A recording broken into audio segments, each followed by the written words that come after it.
Bien, segundo bloque, seguimos hablando de las propuestas en materia de política de Estado en caso de que vuelva a ganar el ex gobernador José Manuel de la Sota. Quedó en claro, en el primer bloque hicimos mucho hincapié en lo que es la vivienda para un sector que, como decía el doctor Paglia, de alguna manera estuvo descuidado, que es el sector de la clase media. Queda en claro esto, que van a hacer foco en eso. Pero ahora pasamos a hablar, le propongo, creo que es su fuerte, porque su fuerte es economista, digo, ¿qué va a pasar con la caja de jubilaciones? Porque hoy por hoy aparece como el gran agujero negro de la economía de la provincia, ¿no? Sí, hoy la caja de jubilaciones de Córdoba presenta una gran oportunidad. ¿Por qué le digo esto, Cristian? Primero porque luego del proceso de jubilaciones anticipadas, con la cual fue muy criticado el gobierno del doctor de la Sota. Todos los opositores dicen, bueno, pero ¿cómo quieren que no explote la caja si de la Sota jubiló mucha gente y generó un déficit importante? ¿Esto es un mito, es real en términos económicos? No, es una mentira porque contiene la mitad de la verdad, cuando la verdad es una unidad. Es cierto, se jubiló anticipadamente gente, pero se hicieron los cambios paramétricos que llaman los actuarios, que posibilitaron hoy equilibrar el déficit que tiene la caja y tener el tiempo suficiente para encontrar una solución de consenso. ¿Por qué? Porque sí hubo un crecimiento del déficit, pero al aumentarse la edad jubilatoria, hoy vemos que este ha quedado equilibrado. Al quedar equilibrado, permite obtener el tiempo suficiente para no lesionar ningún derecho adquirido, pero sí para darle sustentabilidad a futuro. Pero acá la solución de fondo está en que debe encontrarse en consenso, como bien señaló usted, no solo con el resto de partidos políticos, sino también con los sectores involucrados, como puede ser el sector del trabajo, del empleo público y el sector empresarial. Es un error creer que si uno está en la actividad privada, este problema no lo va a tocar. Porque sí lo va a tocar al ciudadano porque va a tener que pagar impuestos más caros para solventar ese déficit, y lo va a tocar al empresario porque esos montos que se van a destinar a cubrir el déficit podrían destinarse a actividades productivas o a créditos a la producción. Entonces esto que ya el gobernador Schiaretti con mucha claridad hace 2 años, en el mes de marzo, cuando inició el periodo de sesiones legislativas, y hizo una amplia convocatoria a todos los sectores para discutir esta temática y lamentablemente hubo muy pocas respuestas y tibias las pocas que hubo.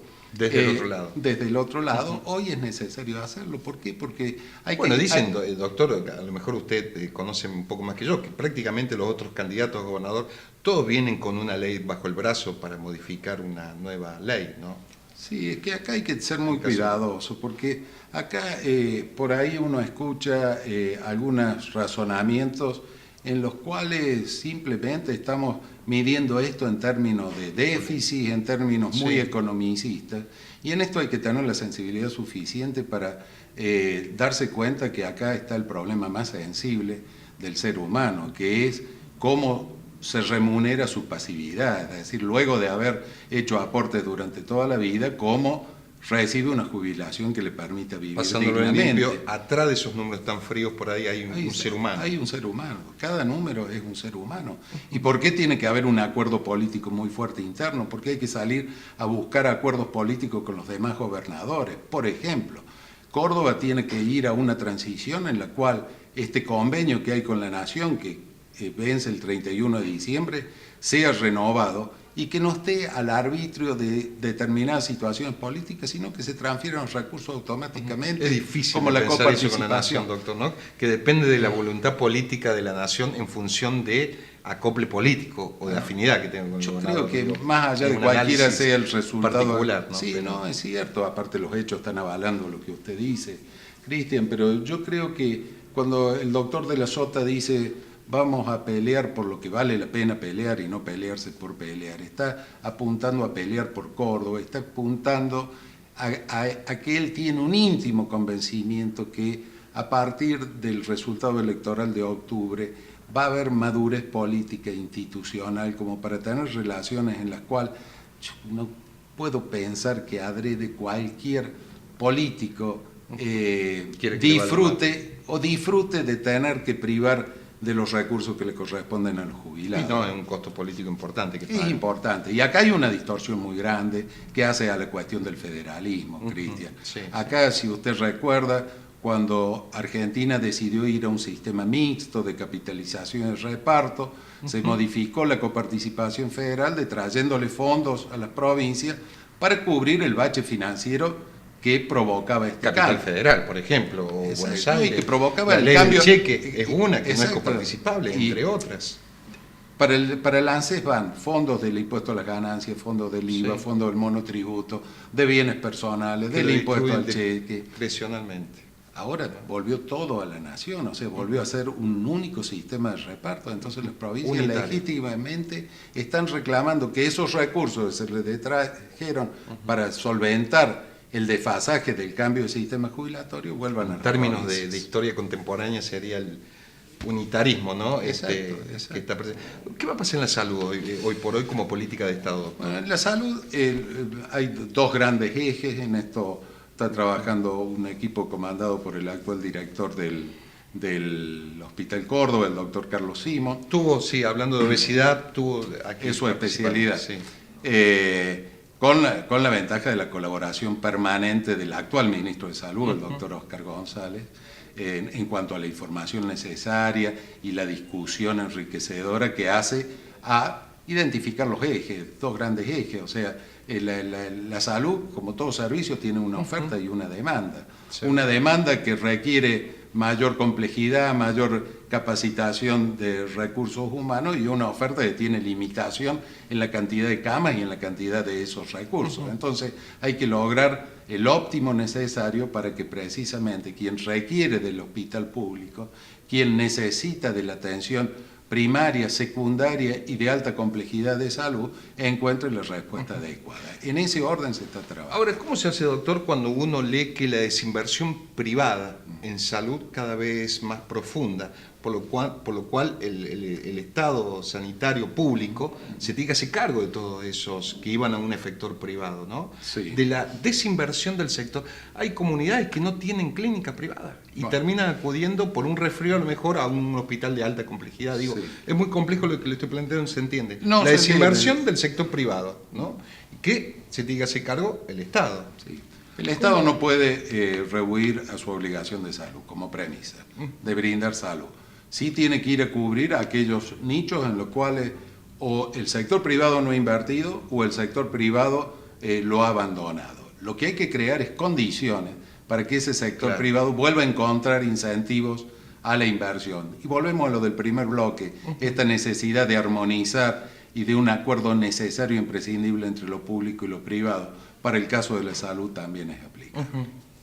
Y en cuanto a las obras sociales, estoy metiéndome muy a fondo porque hay un abanico de la población no atendida en cuanto a la asistencia. Bueno, quien no tiene, lógicamente, social, ¿no? Médica. Sí, quien no tiene servicio de salud, el Estado, porque no tiene trabajo, porque ha perdido su empleo, indudablemente que el Estado le está dando esa atención y se le va a tener que seguir dando.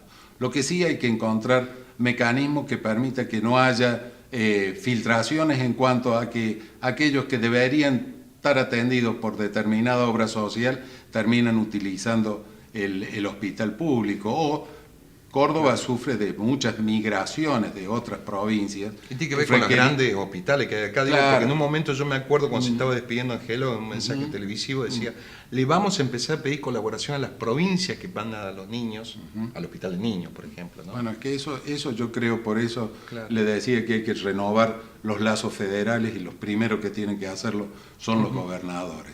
Hay que encontrar la forma de establecer un clearing, digamos, para no negar el servicio de salud, pero sí, cuando viene de extraña jurisdicción, compartir el costo con aquellos estados. ¿Cuál va a ser el fuerte en cuanto a las propuestas que viene trabajando técnicamente para el interior de la provincia, doctor? Digo, porque se pueden dividir, entre otras cosas, con la obra de infraestructura vial, para que haya mejor tránsito comercial o turístico, etcétera. Mire, casualmente yo anoche estuve en una presentación muy importante de un trabajo que patrocinó la Cámara Argentina de la Construcción con la Universidad Nacional de Córdoba, que hace a todo lo vinculado a rutas y a grandes obras públicas, y el interior es el eje. El interior es el eje. El doctor de la Sota ya lo ha dicho claramente. Voy a agotar todas las instancias y si es necesario lo haremos con recursos propios. Para darle dos ejemplos, dos autovías que son imprescindibles. Bueno, Kirchner prometió Córdoba-Río Cuarto, bueno, todavía. De la Sota va a ejecutar Córdoba-Río Cuarto, ya sea con recursos propios, con un acuerdo con la Nación, o lo que ha hecho siempre, cambiar partidas presupuestarias por obra. Lo hizo por ejemplo, con el agua potable de la Boulage, de donde es nuestra candidata a vicegobernadora. Y la autovía de San Francisco a Santa Fe, que indudablemente son dos significativas para el interior, en dos ciudades grandes del interior, ¿no? ¿Y sabe por qué, Cristian? Pues se mide en términos de vidas humanas. Entonces eso, la ecuación costo-beneficio, como nos gusta decir a los economistas, es infinito, porque una vida humana perdida por una ruta en mal estado o que realmente no tiene el servicio que debe tener, indudablemente no tiene precio. Seguro. Doctor, bueno, no lo voy a comprometer con una propuesta de plataforma, que seguramente debe saber muchas, ¿no?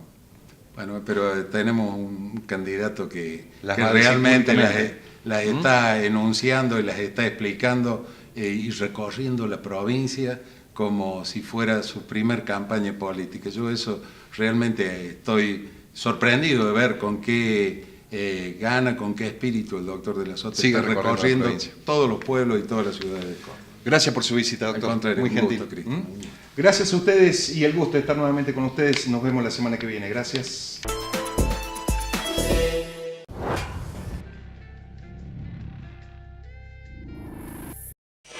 Fue una realización de Televisión Mediterránea, Córdoba, Argentina.